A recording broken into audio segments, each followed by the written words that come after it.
본문 말씀 보도록 하겠습니다. 오늘 본문 말씀은 신약성경 로마서 15장 1절에서 6절까지의 말씀입니다. 신약성경 로마서 15장 1절에서 6절까지의 말씀입니다.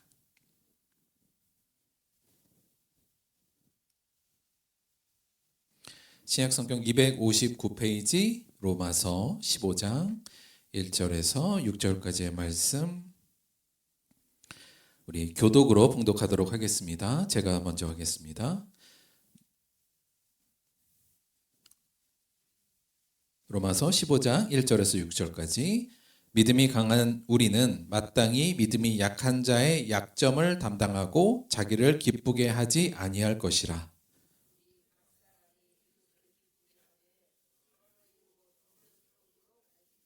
그리스도께서도 자기를 기쁘게 하지 아니하셨나니 기록된 바 주를 비방하는 자들의 비방이 내게 미쳤나이다 함과 같으니라.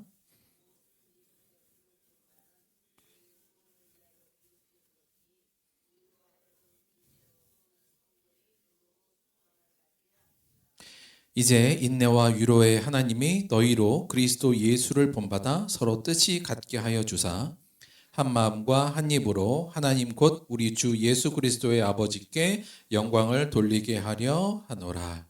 아멘. 오늘은 지난주에 이어서 우리 사랑은 무엇이냐 이 제목으로 해서 사랑은 두 번째 시간 가져보도록 하겠습니다. 작년에 한국의 개신교 교인들에 대한 그 숫자에 대해서 그 조사를 한 게 있었어요. 설문조사였는데 이 설문조사가 어떤 거였냐면 2012년 때와 2023년을 비교하는 그런 내용이었거든요.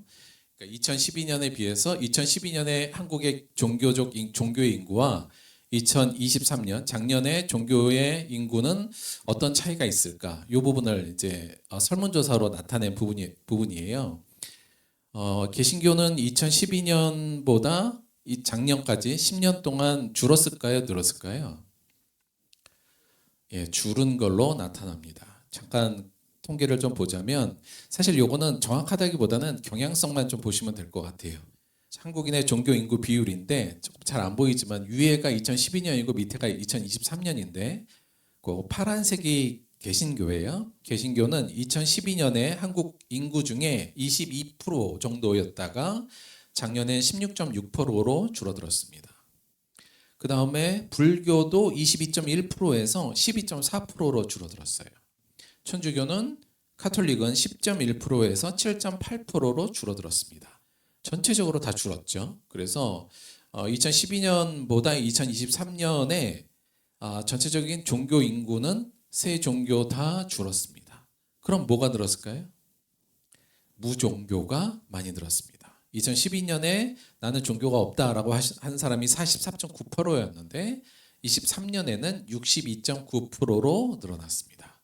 그러니까 유일하게 늘어난 건 무종교가 늘어났고요. 공의 3개 종교는 다 줄었는데 특히나 기독교의 줄어듦도 개신교의 줄어듦도 상당히 좀 심각할 정도로 많이 줄어들었습니다. 근데 조금 더 심각한 건 뭐냐면 그 연령별 개신교인의 비율이 어떤 거냐 해요. 그러니까 요거는 위에 거는 12년, 밑에 진한 거는 23년인데 보면은 그 20대는 19%에서 9%로 줄었고요. 그러니까 또 30대는 21%에서 11% 됐습니다. 그러니까 공이 지금 20대도 반 정도 됐고요. 30대도 한 반 정도로 떨어졌어요. 기독교인 인구가. 40대도 26%에서 14%니까 거의 반 정도, 조금 안 되게 줄었고요. 50대도 23%에서 17% 정도 줄었거든요. 50대도 줄었고 안 줄은 거는 60대 이상은 하나도 안 변했어요.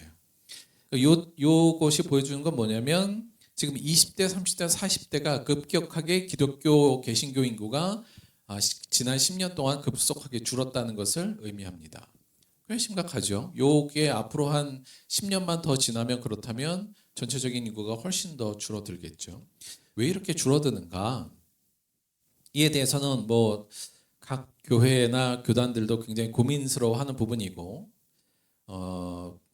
연구하고 있는 부분이긴 합니다만 한 가지 주목할 만한 부분이 또 다른 하나의 그 연구 결과에서 교회를 떠나거나 떠나고 싶은 마음이 들었던 이유가 뭐냐 요걸 조사한 부분이 있었어요. 근데 좀 잘 안 보이죠. 근데 교회를 내가 떠났던 사람, 소위 말하면 가난한 교인들이죠. 그리고 나는 정말 나도 떠나고 싶은 마음이 들었던 적이 있는데 그 이유가 뭐냐 할 때 제일 많은 게 조금 의외이긴 한데 뭐냐면 여러분 제일 많이 교회를 안 나오기 시작하는 거 교회를 다니던 사람이 이유가 뭐냐면 요 부분인데요. 매주 교회 다니는 게 부담스럽다가 38%입니다. 그러니까 매주마다 교회 나오는 게 부담스럽대요. 그리고 그거와 저는 연관돼서 교회 다니는 게 재미가 없다. 요거 합친 게 한 50% 정도 됩니다. 그러니까 이게 교회 나오다가 교회 안 나오기 시작하거나 또 나 교회 안 나가고 싶어 이렇게 하는 사람들이 그 이유가 뭐냐 할 때 한 반 정도는 매주마다 교회 나오는 게 난 부담스럽고 교회 가봐야 재미가 없어. 요게 한 반 정도고요. 또 나머지 그 윗부분에 한 23% 정도는 교인들의 말과 행동이 다르고 내 신앙심이 회의가 들어서 이렇게 한 게 한 23% 정도 됩니다. 그러니까 제가 볼 때는 요것이 한마디로 말하면 외적인 영향도 좀 있고요. 내적인 영향도 좀 있다는 생각이 좀 들어요. 여하간 뭐 저희가 이 정도는 좀 파악을 하는 게 좀 필요하다는 생각을 들어서 이 부분을 설명을 드렸는데 여러분 결국은 지난 10년 동안 개신교 인구가 많이 감소했다는 것은 결론인데 이게 좋은 현상인가요? 좋지 않은 현상인가요? 당연히 좋지 않은 현상입니다. 그런데 다른 면으로 생각해 보자면 저는 이게 좋은 현상이 될 수도 있다라는 생각은 좀 들어요. 어떤 의미에서냐면 만약에 우리나라 기독교에 거품이 많이 껴 있다면, 많이 거품을 걷어내는 의미에서라면 또 다른 의미로 하나님께서 이스라엘 백성들도 타락하던 이스라엘 백성들에게 결국은 심판을 주신 건 그들이 다시 회복하기 위한 은혜라고 볼 수 있거든요. 그러니까 이렇게 기독교 인구가 줄어들고 사실은 각 교회들이 지금 다 줄어들고 어렵다는 얘기를 많이 하거든요. 이렇게 된 게 물론 좋지 않은 현상이긴 합니다만 이 현상을 그냥 나쁜 현상이다라고 받아들이는 게 아니라 이 기회를 통해서 우리가 고칠 게 무엇인가, 우리가 변화돼야 될 건 무엇이며 뭐가 잘못된 거 아닌가 이걸 돌아보는 측면에서는 또 하나님이 주신 좋은 현상 또는 좋은 기회일 수도 있다. 저는 개인적으로 그런 생각을 좀 갖습니다. 그런 의미로 저희가 그래도 왜 우리가 뭘 좀 고쳐야 되는가 에 대해서 좀 고민은 해봐야 될 것 같은데요. 개신교 인구 감소에 대해서 아까 말씀드린 것 같이 저는 외부적인 요인과 내부적인 요인 정도를 생각할 수 있을 것 같아요. 지난 10년간 우리나라 개신교인이 많이 줄어든 건 사실은 개신교인이라 하지만 저희 스스로를 좀 대입해도 될 것 같은데 외부적인 요인, 지난 10년 동안 무슨 일이 있었지? 외부적인 요인으로 생각해 볼 때 물론 여러 가지가 있을 수 있고 소위 말하는 무슨 포스트 모던적 시대 뭐 이런 철학적 사고를 생각할 수도 있겠습니다만 그냥 근본적으로 지난 10년 동안 생각해 볼 때 2000년대 제가 볼 때 초중반부터 우리나라를 휩쓸고 있는 하나의 사상 또는 문화가 있는데 그게 뭐냐면 웰빙 사상입니다. 그러니까 이제 건강하게 오래 즐겁게 잘 사는 거가 제일 중요하다. 이 웰빙 사상이 사실 2000년대 제가 생각하기엔 중반부터 우리나라에 굉장히 유행했고요. 그래서 이제 웰빙이란 말이 워낙 우리한테 친숙해졌고 따라서 잘 즐기고 사는 게 중요하다는 사상이 넓게 퍼지기도 했고요. 특히 젊은이들 층에서는 특히 2000년대, 2010년대부터는 이 욜로 문화 이런 거요. 그러니까 요거 아시죠? 인생은 한 번 사는 거야. 요거요. 그래서 한 번 사는 인생 현재를 즐겨야 된다. 그래서 미래를 걱정하거나 미래를 생각하는 게 아니라 오늘 내가 즐길 수 있는 건 즐겨야 된다. 이런 문화가 사실 깊이 뿌리 내렸고 사실 우리의 현재 문화나 많은 사상에도 저는 알게 모르게 영향을 많이 주고 있다고 생각합니다. 젊은이들뿐만 아니라 저는 좀 많은 전 세대층에서 이 문화가 지금 퍼져 있지 않나. 거기에다가 SNS도 굉장히 급격하게 퍼지면서 나 웰빙으로 살고 있어, 나 욜로 즐기고 있어 이런 것들이 이제 삽시간에 많은 사람들에게 퍼지는 역할도 했고요. 근본적으로는 또 코로나도 사실은 영향을 미치지 않았다고 할 수 없을 것 같습니다. 개신교 인구의 감소요. 이런 외부적인 영향이 있었겠다. 이 정도는 생각하는데요. 근데 이거는 요런 정도의 어떤 외부적인 영향은 저는 전 역사를 통해서도 늘 있지 않았나, 뭐 강도는 있겠습니다만 그런 생각이 들고, 더 근본적으로 개신교의 감소의 내부적인 요인을 살펴봐야 될 것 같은데, 뭐 여러 가지 우리가 뭐 교회 세속화나 뭐 목회자들의 뭐 타락 뭐 등등에 대해서 많이 이야기합니다만, 저는 근본적으로 개신교 인구가 감소하는 내부적 요인으로는 이 일요일 기독교인을 극복하는데 좀 실패한 게 아닌가. 소위 우리가 말하는 썬데이 크리스찬이요. 썬데이 크리스찬이란 말이 나온 지는 굉장히 오래됐습니다. 이게 무슨 얘기냐면, 그러니까 요즘은 조금 더 좁혀서 썬데이 모닝 크리스찬이죠. 그러니까 일요일 날 아침에 교회에 나와서 예배 드리는 크리스찬. 그러나 그 이후는 그 이후의 삶, 뭐 월요일부터 토요일까지는 예수 그리스도인의 정체성 혹은 그리스도인의 윤리와 상관없이 세상 사람들과 구별 없이 사는 사람들을 우리가 지칭해서 썬데이 크리스찬 이렇게 많이 부르잖아요. 근데 사실 이 문제는 예전부터 많이 제기됐었습니다. 오래전부터 제기된 거고, 그래서 우리가 일요일만 교회 나와서 그때만 그리스도인이 아니라 우리의 평소의 삶에도 그리스도인이 되어야 돼, 이 얘기를 끊임없이 해왔고, 저도 설교도 많이 듣고 또 많은 지도자들이 이 얘기를 이야기했지만 여전히 우리는 이게 극복되지 않고 있는 게 아닌가. 그래서 그냥 일요일에는 다들 성스럽게 교회 가서 성경책 들고 예배드리고 다들 좋은 것 같은데, 그의 삶에는 전혀 그리스도인다운 모습, 향기, 구별됨이 없는 모습이 실제로 우리 젊은 세대들에게는 이게 조금 더, 제가 볼 때는 좀 젊은 세대들이 볼 때는 와, 이건 뭐 이 종교 매력 없다 이렇게 느끼는 데 있어서 큰 역할을 한 게 아닌가. 그리고 그 세대들이 지금 20, 30대, 40대가 되면서부터는 기독교에 대한 매력이라고 말하긴 그렇습니다만 뭐 별 관심이 없게 된 요인 중에 하나가 아닌가라는 생각을 듭니다.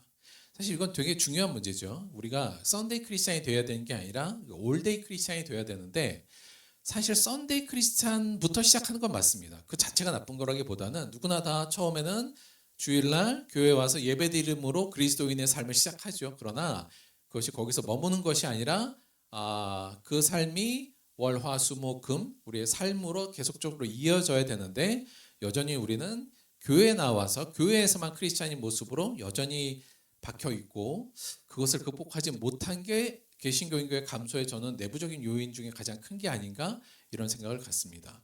그런데 이 썬데이 크리스찬이요, 이게 사실은 역사가 굉장히 오래된 역사입니다. 즉 과거 유대 이스라엘에서부터 이러한 현상들은 끊임없이 있었죠. 특히나 이제 유대인들도 특히 이제 제사와 안식일 준수란 이 두 가지로 사실은 신앙을 했기 때문에, 우리가 알다시피 이 두 가지로 신앙을 했던 이스라엘이 결국은 핵심적으로 그의 삶 속에서 하나님의 율법의 뜻을 발현해내지 못했기 때문에 결국은 망했다는 이야기를 제가 말씀 많이 드렸죠. 실제로 유대인들도 이 제사를 드리거나 안식일을 준수하는 건 신앙의 수단이었음에도 불구하고 그들은 이것을 목적으로 삼는, 그래서 오늘날로 보자면 썬데이 크리스찬 같은 삶을 쭉 살았고, 결국 하나님께서 그것을 참아주시다가 결국은 그들을 심판한 것이 이스라엘의 역사라고 볼 수 있다는 말씀을 드렸습니다.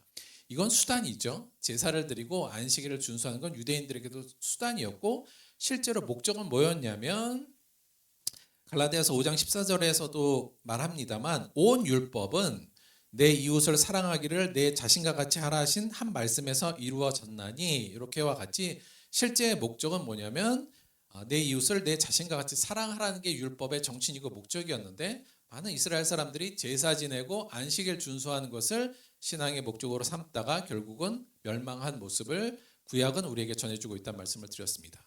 예수님 당시에도 이랬어요. 당시에 유대인들도 여전히 제사와 안식일 중심의 수단을 목적화한 삶을 살았던, 다른 식으로 얘기하면 그들 또한 썬데이 크리스찬의 모습을 벗어나지 못했던 것이 예수님 당시의 유대인들의 모습이었습니다. 그래서 사실은 예수님께서 이걸 깨시기 위해서 부단히 노력하셨죠. 우리가 잘 아는 것 같이 예수님이 그래서 안식일에도 병자를 고치시기도 하고요. 그래서 이 안식일법을 어기시기도 하고, 우리가 알다시피 성전의 무너짐을 예고하시기도 하셨습니다. 그러면서 예수님이 하셨던 말씀이 뭐였냐면, 예물을 제단 앞에 두고 먼저 가서 형제와 화목하고 그 후에 와서 예물을 드려라. 제사보다 형제와 화목하는 게 더 중요한 거야. 그게 더 목적이야. 이 말씀을 하시면서 그들의 이 썬데이 크리스찬적인 삶을 비판하셨고요. 또 우리가 잘 알다시피 안식일을 예수님께서 안식일에 병을 막 고쳐주니까 당시에 종교주의자들이 아니 안식을 준수해야 되는데 그러면 되냐 이렇게 이제 따지고 들고 비판했을 때 예수님께서 안식일에 병 고쳐주는 것이 합당하냐 아니하냐 그들에게 묻죠. 당연히 안식일에 병을 고치는 게 맞다는 겁니다. 왜요? 그게 목적이니까. 예. 그게 더 아픈 자를 고치는 게 하나님의 율법을 주신 근본적인 목적이니까 그게 맞다는 것을 그들에게 설파하시고 가르치셨던 것이 예수님의 사역의 아주 큰 부분의 하나입니다. 다시 말하면 예수님께서 야 썬데이 크리스찬 되면 안 되는 거야. 이 얘기를 하셨던 거죠. 제사하고 안식일 준수한다고 다가 아니라 그 정신인 내 이웃을 내 몸과 같이 사랑하라 하는 게 중요한 거야. 그것을 네 삶 속에서 구현해내는 게 그게 정말 하나님의 원하는 뜻이고 신앙의 목적이야. 이 말씀을 끊임없이 말씀하셨지만 결국 유대인들은 그것을 못 받아들이고 그 이후로 예수님을 십자가에 못 박으려고 하는 시도를 하게 되는 것 신약 성경이 우리에게 제시하는 부분입니다. 사실 이 과거의 제사와 안식일이 사실 오늘날 제사는 예배, 안식일 준수는 주일 성수로 오늘날 우리에게도 다가와 있습니다. 제사와 예배는 물론 다른 것이고 안식일 준수와 주일 성수는 전혀 다른 얘기입니다만 사실은 그 정신을 그 정신은 여기에 배어 있다고 볼 수 있지요. 오늘도 우리가 예배와 주일 성수는 그래서 이것 또한 수단입니다. 좋은 수단이죠. 뭐 하라고요?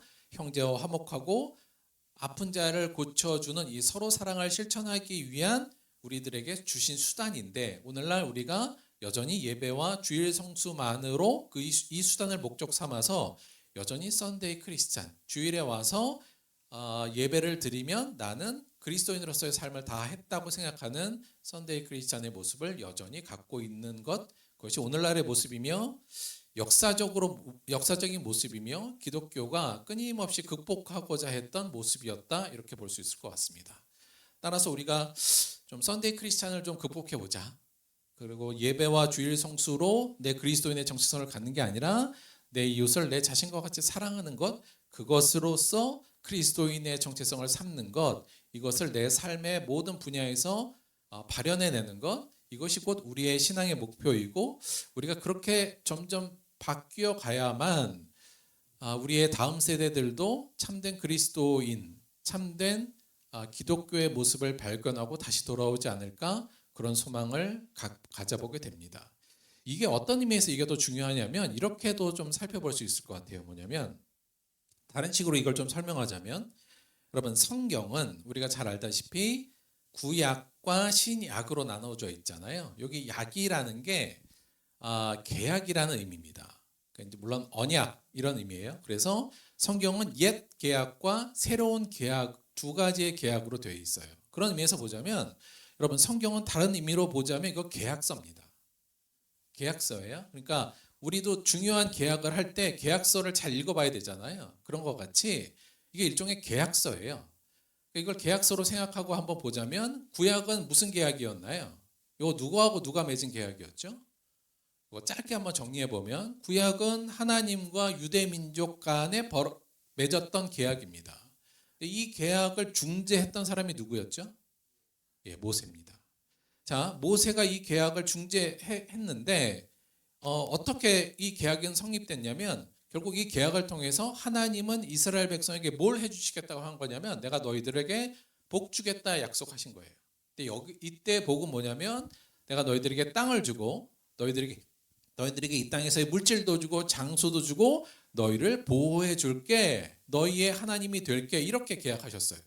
자, 이렇게 약속하셨고 반대로 유대 민족은 그럼 하나님께 뭘 해야 된다고 계약이 되어 있죠?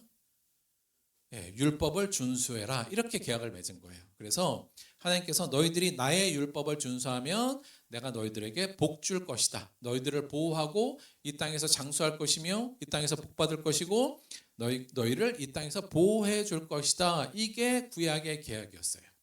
자, 이거는 근데 구약이잖아요. 그러니까 옛 계약이에요. 이 계약이 새로 갱신됐죠. 뭘로요? 신약으로. 그러면 신약도 새로운 계약이 있잖아요. 자, 신약은 누구와 누구가 계약을 했을까요? 자, 잘 생각해. 저희가 지금 계약 당사자예요. 그렇죠? 우리가 계약 당사자인데 신약엔 누구와 누가 계약을 했냐면 하나님과 사실은 교회가 계약을 한 겁니다. 우리라고 볼 수 있어요.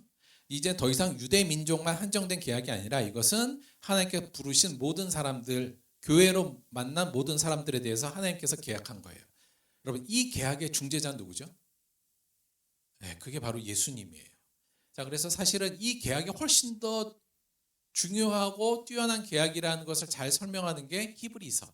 히브리서에 보시면 모세를 중심으로 했던 이 계약보다 이 계약이, 왜냐하면 예수님께서는 완전한 대제사장이며 완전히 흠없는 제물이 되어서 이 계약을 성취시킨 본인이기 때문에 이 계약이 훨씬 더 중요하다는 얘기를 히브리서가 좀 얘기해요. 여간 신약은 하나님과 교회 사이에 예수님이 중재가 돼서 이제 계약을 하는 건데 여기도 두 가지 서로의 쌍무적인 계약이 맺어져 있어요. 자, 하나님은 이제 교회에게 뭘 주겠다고 약속하셨나요? 뭘 주겠다고 약속하셨냐면 영생을 주시겠다고 약속하신 거예요. 다른 식으로 얘기하면 하나님의 자녀가 되는 권세를 주시기로 약속을 하셨어요.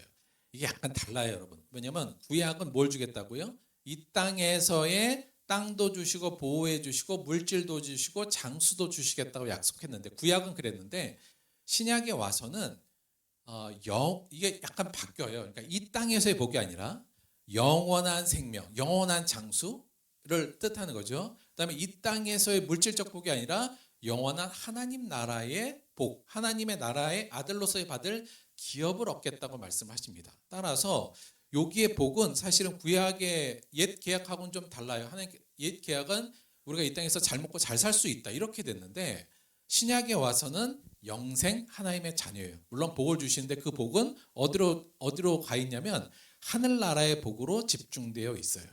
그래서 여러분 신약에서는 하나님을 잘 따르던 사람 중에 이 땅에서 잘 먹고 잘 살고 복 받은 사람이 별로 없어요. 우리의 입장에서 보면 다 찢기고 못 먹고 고통당한 사람들이 대부분이죠. 왜냐하면 그건 이상한 게 아니라 계약을 그렇게 했어요. 하나님께서 뭘 주시겠다 그러냐면 야 좀만 참어.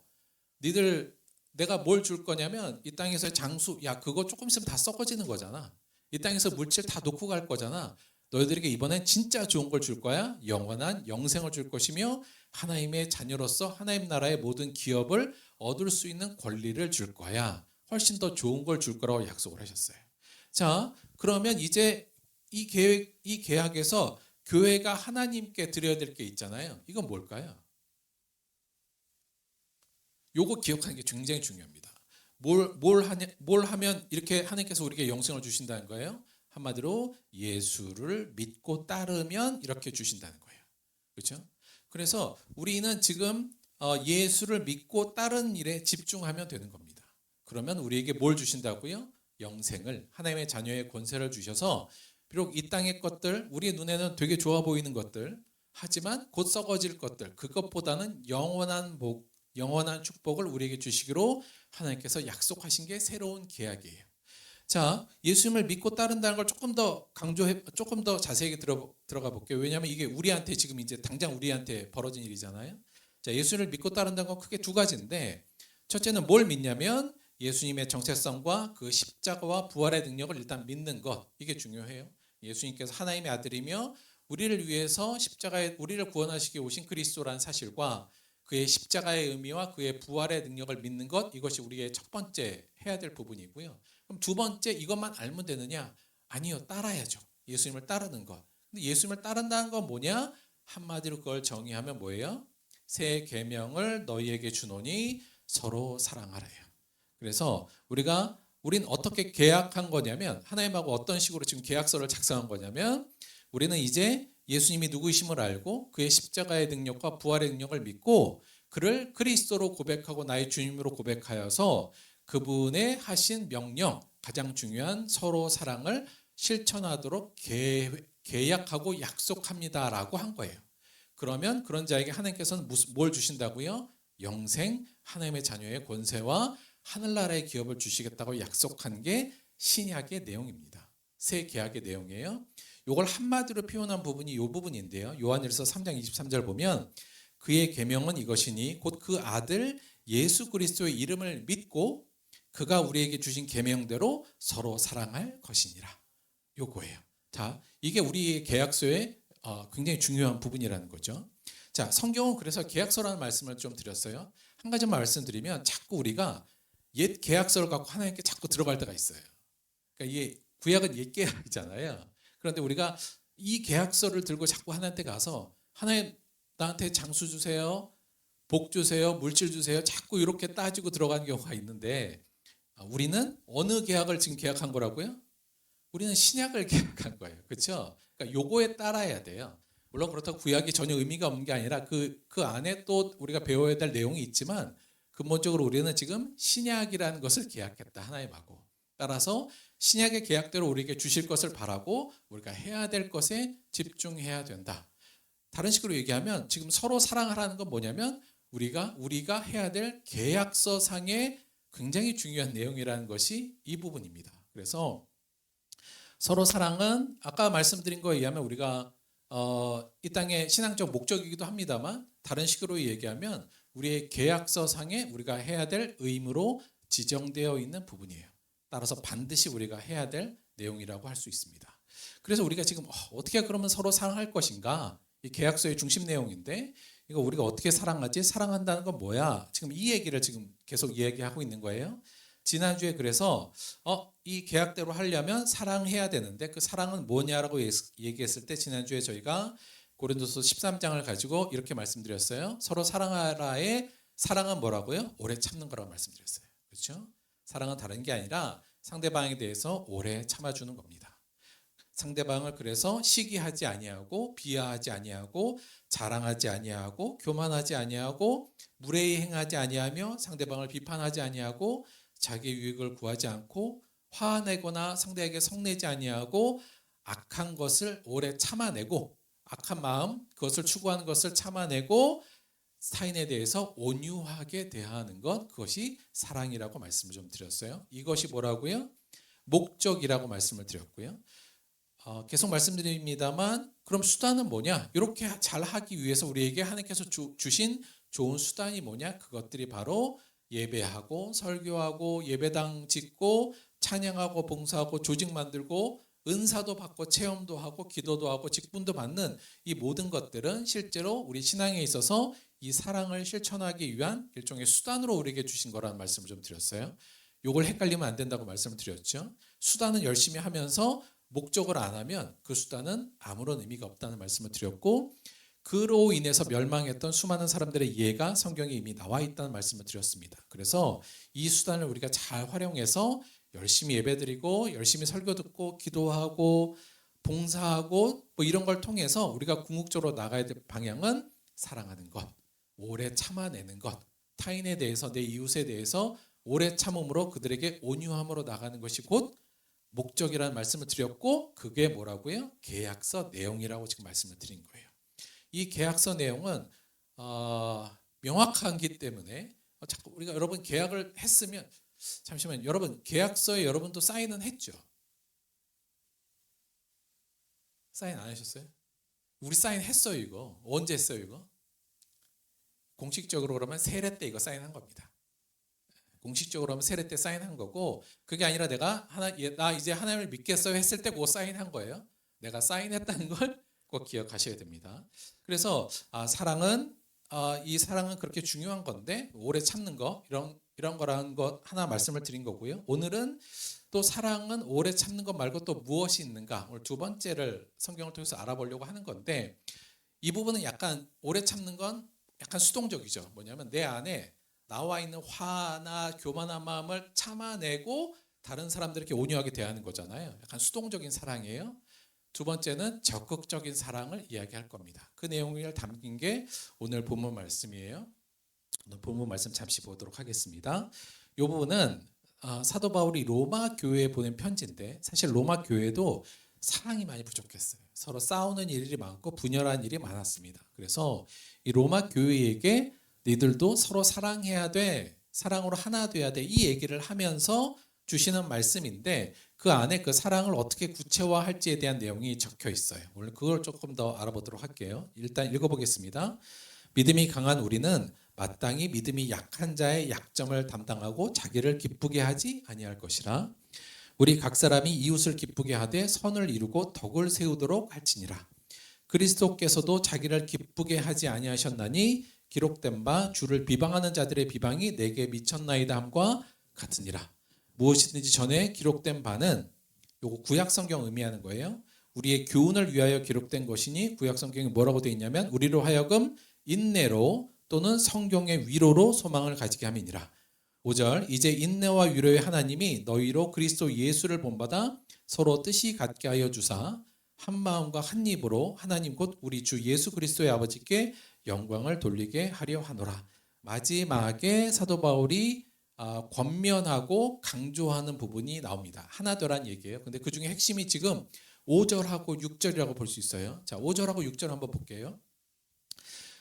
5절하고 6절인데 일단 5절하고 6절의 주어를 한번 찾아볼게요. 주어는 뭐냐면 지금 사도 바울이 이렇게 기도하고 또 바라고 있는 거예요. 근데 주어는 첫째는 하나님입니다. 5절, 6절이 하나님이 주어예요. 누구에게요? 너희로, 너희에게 어떻게 해주기를 원한다는 내용이죠. 어떻게 해주기를 원하냐면 뒤에 보면 서로 뜻이 같게 하여 주기를 원한다, 이렇게 지금 얘기하는 거예요. 그러니까 요걸 하나님이 정확히 좀 보자면 하나님이 너희에게 주시기를 원해. 뭐를? 너희들이 서로 뜻이 같이 하게 함을 하나님께서 주시기를 원한다. 지금 이거예요. 한마디로 말하면. 근데 그렇게 하는 게 결국 뭐라고요? 하나님 아버지께 영광을 돌리는 길이야. 이게 이제 이 문장의 그냥 가장 핵심적인 단어들이에요. 사도 바울은 뭘 원하냐면 로마 교회 너희들이 하나님이 너희들에게 서로 뜻이 같게 하여 줌을 너희들에게 주셔서 너희들이 그를 통해서 하나님께 영광을 돌리기를 원해. 지금 이렇게 얘기하고 있는 거죠. 그렇다면 키포인트는 그거예요. 서로 뜻이 같게 하라는 게 뭐냐? 이 부분이 저희들이 궁금해야 될 부분인데 사도 바울이 이 서로 뜻이 같게 한다. 이거 원어로 좀 보자면 서로 같은 태도와 마음을 갖게 한다. 이런 의미로 얘기할 수 있어요. 뭐 서로 뜻이 같다도 같은 의미이긴 하죠. 자, 그러면 이게 서로 뜻이 같게 한다는 건 구체적으로 무슨 말이냐를 저희가 좀 파악해 봐야 되는데 이 문장 중에서는 명확하게 안 나와 있는데 몇 가지 힌트가 있어요. 첫째 뭐냐면 서로 뜻이 같게 하여 주사 앞에 어떤 형용구를 붙였냐면 그리스도 예수를 본받아서, 이렇게 돼 있어요. 자, 예수 그리스도를 본받는다. 이거 본받을 게 워낙 많잖아요. 뭘 본받아야 되는가 한데 여하간 서로 뜻이 같게 하는 건 예수 그리스도를 본받아서 해야 될 그 무엇인 거죠. 자, 그러면 또 힌트가 뭐냐면 6절에 보면 한 마음과 한 입으로 이렇게 표현되어 있어요. 그렇죠? 이거는 하나의 마음과 한 입으로인데 약간 입으로 하는 느낌도 있죠. 입에 관련된 것이라는 느낌도 살짝 들어요. 그런데 궁극적으로 그 내용을 알 수 있는 힌트를 사도 바울이 줬는데 뭐냐면 하나님 아버지께 영광을 돌리는 거잖아요. 이게 결국은. 그런데 하나님 아버지를 지금 뭐라고 수식하고 있냐면 5절에 하나님을 어떻게 지금 표현하고 있죠? 하나님은 어떤 분이에요? 인내와 위로의 하나님이, 이렇게 표현하고 있어요. 즉 인내와 위로의 하나님께서 너희로 그리스도 예수를 본받아서 서로 뜻을 갖게 하여 주사 한 마음과 한 입으로 아버지께 너희들의 영광을 돌렸으면 좋겠어, 이렇게 되죠. 그러니까 여기서 제가 여기서 볼 땐 인내와 하나님께 영광, 인내와 위로의 하나님께 영광을 돌리는 길은 뭐겠어요? 인내와 위로를 통해서 가능한 겁니다. 자, 그래서 그러면 그리스도가 인내와 위로를 많이 하셨던 분인가요? 맞아요? 네, 맞죠. 예수님께서는 인내로 모든 길을 참으셨고 예수님께서 위로를 많이 주셨나요? 많이 주셨어요. 특히나 우리가 잘 보면 제자들이 다 예수님을 배신하고 돌아가고 예수님이 부활 후에 제자들을 만나죠. 예수님께서 그들에게 뭐라고 하셨나요? 안 하셨어요. 보자마자 뭐라고 하셨어요? 평안이 너희들에게 있기를 원한다 하죠. 그리고 그들을 오히려 위로하신 분입니다. 예수님도 인내와 위로가 예수님의 사역의 굉장히 큰 부분이었죠. 그걸 보니까 지금 사도 바울이 로마 교회에게 원하는 건 너희들이 서로 뜻을 갖게 해 주는 것. 그 내용은 결국 뭐냐? 로마 교회 너희들이 모두가 예수님을 본받아서 서로가 서로에게 인내하고 서로를 위로하는 것에 한 뜻이 되라는 얘기입니다. 그것이 곧 사랑의 내용이기도 하니까요. 인내는 우리가 지난 시간에 얘기했으니까 위로에 대한 이야기를 조금 더 구체적으로 해볼게요. 한마디로 말하면 너희들 서로 위로하라 해요. 서로 위로해라. 그것이 곧 사랑하는 길이고 그것이 곧 예수의 길이었으며 하나님께 영광을 돌리라는 얘기죠. 여기서 위로하라는 말의 의미의 단어적 의미를 잠깐 살펴보면 이게 파라클레시스라는 단어인데요. 위로한다는 거. 여기 위로라는 말. 그리고 파라가 뭐뭐 곁에, 뭐뭐 함께라는 전치사고요. 뒤에 클레시아는 이게 이제 우리가 누굴 초대하는 거예요. 불러서 야 일로 와 이렇게 하는 거예요. 그래서 위로하다는 거에 의미적으로 보자면 누구를 초대해서 내 옆에 함께 하는 거예요. 이게 위로의 어떤 어원적인 큰 뜻 의미고요. 그러니까 누군가를 불러서 내 옆에 함께 있는 것. 그래서 이 위로하라는 이 단어는 사실은 위로로도 쓰이고요. 칭찬하고 격려하다는 의미로 번역되기도 합니다. 물론 무엇을 권고하다로 번역되는데 지금의 오늘의 본문에서는 서로 칭찬하고 서로 격려하기를 마다하지 말아라. 서로 열심히 위로해라. 서로 열심히 칭찬하고 격려해라. 이렇게 얘기하고 있는 겁니다. 사랑은 오래 참는 거예요. 첫 번째 어떤 거예요? 내 안에 교만한 마음을 참고 그래서 화도 참아내고 상대에게 무례히 행하고 싶은 마음도 함부로 행하고 싶은 마음도 또 시기하는 마음도 참아내는 겁니다. 참는 게 첫째고요. 두 번째는 발하는 게 있어야 돼요. 전하는 게 있어야죠. 그건 뭐예요? 서로 위로하는 것, 서로 칭찬하고 격려하는 것이 곧 사랑하는 거라고 이 부분에서 잘 이야기하고 있는 거죠. 근데 오늘 이 위로하는 것, 칭찬하고 격려하는 건 어떤 마음을 가져야 되느냐에 대해서 앞부분에 조금 더 설명이 있어요. 그걸 정리하자면 이래요. 그러니까 앞으로 우리가 서로 위로할 때, 서로 격려하고 칭찬할 때 어떤 자세를 가져야 되냐면 어떤 마음을 첫째는 강한 자는 약한 자의 약점을 담당해야 한다는 마음입니다. 내가 강한 사람이에요. 더 많이 갖고 있기도 하고 능력이 있어요. 그러면 능력이 약하거나 없는 사람을 무시하거나 넌 왜 이런 것도 없어? 불평하거나 비난하는 게 아니라 내가 저 약점을 담당해야 되겠구나. 그러기 위해서 나를 세우셨구나라는 마음을 가지라는 거예요. 그래서 강한 자는 약한 자의 약점을 담당해야 하는 마음을 갖는 것. 이게 첫 번째 중요하고요. 위로하는 자의 자세. 두 번째는 자기를 기쁘게 하지 말고 이웃을 기쁘게 한다는 마음을 가져야 돼요. 오늘 이 부분이 굉장히 중요하게 나왔죠. 그러면서 예수님도 자기를 기쁘게 하지 않았다라는 것을 쭉 설명해요. 즉 근본적으로 위로하는 사람들, 남을 칭찬하고 격려하는 사람들은 나를 기쁘게 하기 위한 것이 아니라 이것이 곧 상대방을 기쁘게 하는 것, 그리고 그것이 곧 옳은 삶이고 예수 그리스도의 삶을 따르는 길이라는 걸 생각하는 것. 그래서 이웃을 기쁘게 한다는 마음가짐을 가져야 되고요. 세 번째는 사실은 3절에 보면 사도 바울이 예수님도 자기를 기쁘게 하지 않으셨어라고 하면서 인용한 글이 있어요. 그 인용한 글을 통해서 보자면 세 번째 서로 위로하기 위해서 우리가 가져야 될 마음의 가짐은 이웃을 비방하지 않는 태도를 가져야 돼요. 여기 예수님께서 뭐라 그랬냐면 지금 예수님도 자기를 기쁘게 하지 않았다 그러면서 어떤 구절을 가져왔냐면 예수님도 비방받았다는 얘기를 지금 하고 있어요. 그러니까 그 비방을 참아내셨다는 거예요. 제가 볼 땐 사도 바울이 이걸 약간 비틀어서 예수님의 적재자들이 예수님을 비방했던 것, 그것을 참아낸 예수님, 결국 우리도 사람을 비방하면 안 된다는 이야기를 이 안에 지금 끼워 넣는 거거든요. 우리가 상대방의 약점을 담당한다는 건 그 약점을 비방하면 안 되는 거예요. 그렇죠? 넌 왜 이렇게 난 이렇게 노력하고 잘 해내는데 넌 왜 이렇게 못해? 이걸 비방하지 않는 게 담당하는 거니까 어찌 보면 당연히 비방하는 태도를 버려야 되는 게 맞겠죠.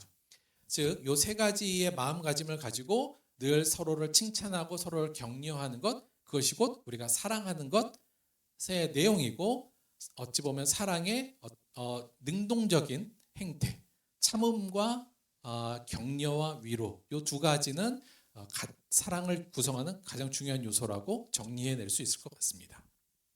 조금 정리해 볼게요. 이웃의 약점을 비방하거나 불평하지 않고요. 그 약점을 담당하는 자로 자신을 부르셨다고 믿으면서 그 약점을 담당해 주고요. 이웃을 불러서 칭찬하고 격려하며 위로하여 나보다 이웃을 기쁘게 하는 삶의 태도를 가져야 한다는 것이 오늘 본문에서 사도 바울이 이야기하는 거고요. 그것이 곧 하나님을 기쁘시게 하고 하나님을 영광스럽게 하며 오늘 말씀을 통해서는 우리가 서로 사랑하라를 실천하는 가장 중요한 하나의 방법 중에 하나라고 이야기할 수 있을 것 같습니다. 정리하자면 우리가 이렇게 하는 거예요. 우리가 남들 내 옆에 있는 사람의 약점을 볼 때, 야, 너는 왜 이것도 여태 못 고치고 있어? 이렇게 하지 말고, 내가 담당해야겠다 이렇게 생각하는 거예요. 그리고 나는 나를 기쁘게 하는 게 아니라 이웃을 기쁘게 하는 게 그리스도인 삶이라는 것을 믿고 어떻게 한다고요? 끊임없이 칭찬하고 격려하고 불러서 위로해 주는 것. 그것이 뭐라고요? 그것이 사랑하는 방법이고요. 서로 사랑하라는 예수님의 명령을 실천하는 방법이고, 이것이 예수를 본받아 사는 제자의 삶이며, 이것이 하나님께 영광을 돌리는 길이고요. 이것이 우리가 하나님과 계약한 내용이고, 이것이 우리 신앙의 목적이며, 저는 이것이 썬데이 크리스천에서 올데이 크리스천이 되는 가장 중요한 방법이다, 길이다, 이렇게 볼 수 있을 겁니다. 사랑하는 성도 여러분, 우리 서로 위로합시다. 서로 칭찬하고 서로 격려하는 것을 아끼지 맙시다. 그것이 하나님이 우리에게 명령하신 서로 사랑이며 우리가 하나님과 계약한 내용입니다. 자, 제가 계약서 한번 다시 썼어요. 이거 예전에도 비슷한 거 하나 썼던 것 같은데, 자, 계약서 본인은 하나님 앞에 다음과 같이 행동하기로 계약합니다. 첫째, 본인은 이웃에 대해 오래 참음으로 결코 시기하거나 비방하거나 무시하지 않고 자랑하거나 교만하지 않으며 남에게 무례히 행하거나 화를 내지 않고 온유하게 대할 것을 약속합니다. 두 번째, 본인은 이웃의 약점을 비방하거나 불평하지 않고 그 약점을 담당하는 자로 나를 부르셨다고 믿고 담당해내며 이웃을 불러서 칭찬하고 격려하고 위로하여 나보다 이웃을 기쁘게 하는 삶의 태도를 가질 것을 약속합니다. 작성자 김도현 이렇게 하고 저희가 하나님한테 이 사인을 지금 계약서를 작성한 겁니다. 이러면 하나님께서 우리에게 뭘 주신다고요? 영생과 하나님 자녀의 권세를 주신다고 우리가 그 약속을 믿고 여기에 사인을 한 거예요. 여러분도 다 사인을 한 겁니다. 혹시 안 하셨으면 지금 잠깐 빨리 사인. 사인하셨어요? 내가 이 계약서에 사인했다는 걸 기억하셔야 됩니다. 이거 어기는 건 계약을 파기하는 거고 계약을 어기는 행위예요. 그냥 넘어갈 일이 아니라 가장 중대한 계약 내용이라는 겁니다. 저는 이스라엘 민족들이 이 계약을 파기하고 결국은 멸망한 것처럼 우리는 결코 그러면 안 되겠죠. 이 계약의 내용을 마음에 새겨두시고 이 계약대로 살아갈 수 있도록 노력하는 저와 여러분이 되기를 바랍니다. 근데 한 가지 현실적으로 생각할 때 나 되게 뭔가 지적하고 싶은 일이 많잖아요. 살다 보면. 특히나 나이가 들고 내가 좀 더 높은 위치에 있고 내가 더 많이 한다 그러면 사람은 누구나 지적하고 싶어 해요. 그렇죠? 왜냐면 보이니까 지적할 게 막 보이잖아요. 그래서 근데 그럼 비적하거나 비방하지 말고 무조건 칭찬과 격려만 해야 되느냐?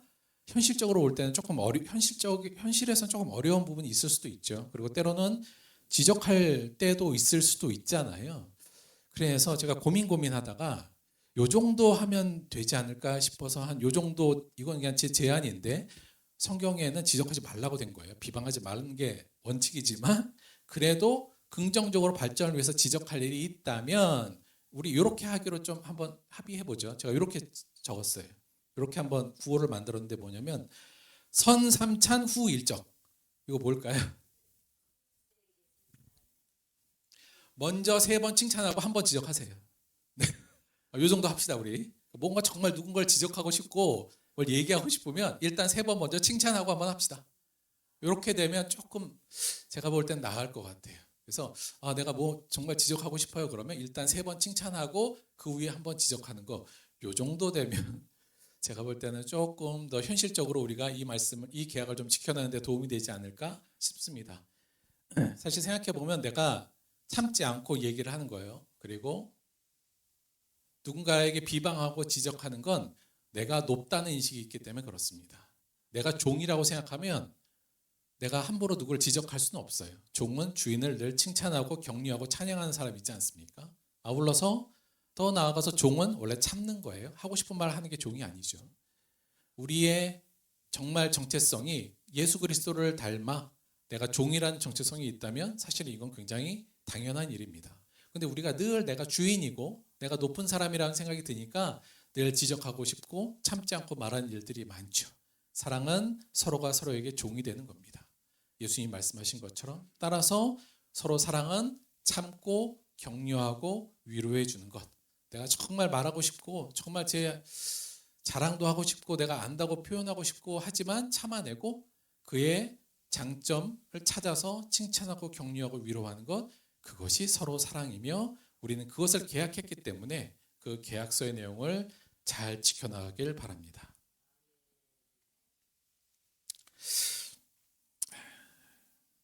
저희 교회에 제가 볼 때 칭찬과 격려와 위로의 아이콘이 하나 있어요. 누구 같으세요?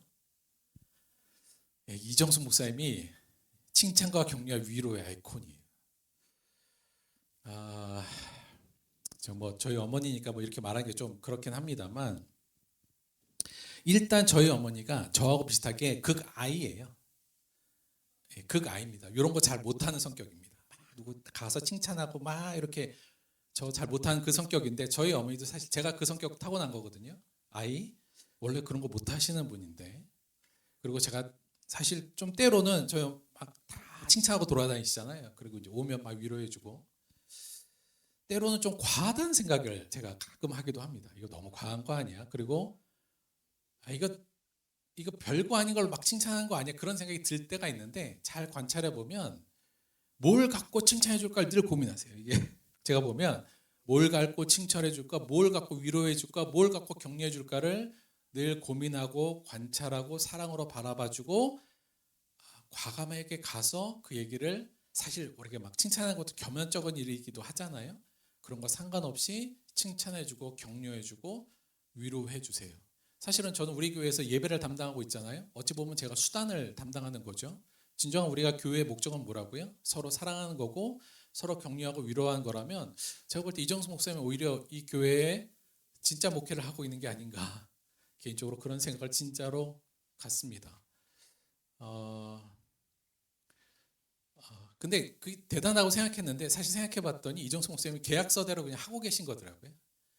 네, 우리도 그 계약서대로 우리 주변에 칭찬과 격려와 위로의 아이콘이 좀 되어줬으면 좋겠습니다. 예, 쉽지는 않겠지만 여러분의 직장에서, 여러분의 가정에서, 또 여러분이 행하는 모든 곳에 여러분이 이 칭찬과 격려와 위로의 아이콘이 되어서 하나님의 사랑을 전파하고 또 지경을 넓혀가며 진정으로 하나님을 기쁘게 하고 하나님께 영광 돌리는 저와 여러분이 되기를, 정말 서로 사랑하는 공동체를 우리가 만들어가기를 주님의 이름으로 축원드립니다. 잠시 동안 기도하겠습니다.